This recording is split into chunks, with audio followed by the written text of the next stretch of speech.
Mr. Brave by Roger Hargreaves. Mr. Brave is not as strong as Mr. Strong. He is not as tall as Mr. Tall. But that does not stop him being brave, as you will soon see. Now, last Tuesday, little Miss Bossy invited Mr. Brave to tea. "And don't be late," she shouted down the phone. It was a very stormy day, but Mr. Brave knew that little Miss Bossy's temper was worse. So he set off for little Miss Bossy's house, hurrying along as fast as he could to be sure that he was not late for tea. Along the way he heard a cry for help. It was Mr. Messy. He had been blown into the river by the wind. Mr. Brave did not want to be late for little Miss Bossy, but, being the brave fellow he was, he jumped in and rescued Mr. Messy. Wet right through, he hurried along the lane. Suddenly he heard someone sobbing loudly. Who could it be? It was little Miss Somersault. She was balancing on a tightrope tied between two tall trees. "Oh, Mr. Brave, I'm so lonely," she sobbed. "Nobody will come and play on my tightrope. They're all too frightened of heights. You're so brave. Won't you come and join me?" Mr. Brave looked up at little Miss Somersault. Then he thought about little Miss Bossy, but, being the brave fellow he was, he took pity on little Miss Somersault and climbed up onto the tightrope. They chatted away happily for a while until Mr. Brave happened to look down. "Little Miss Somersault, look! The rope is going to snap.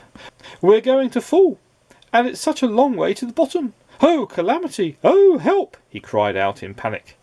Be brave," said little Miss Somersault.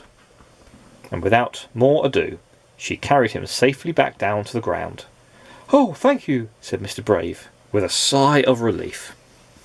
Little Miss Somersault said goodbye, and Mr. Brave was left on his own, shaking like a leaf. "I don't deserve to be called Mr. Brave. I was scared stiff. Thank goodness nobody knows my secret," he said to himself. And nobody does know his secret. Or do they? Little Miss Trouble just happened to be passing and had seen everything.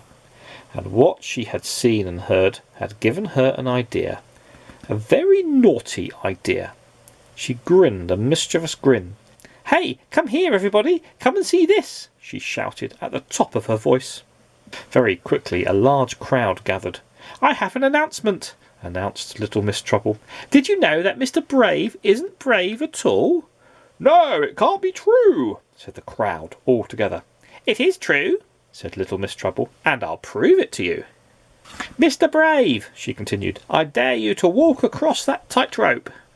Mr. Brave looked up at the tightrope, and all the crowd looked up at the tightrope. Then all the crowd looked at Mr. Brave. Mr. Brave suddenly remembered something, a very important something. "Just look at the time," he cried. "I'm going to be late for tea at little Miss Bossy's." "Must dash," he cried, and he ran off as quickly as possible.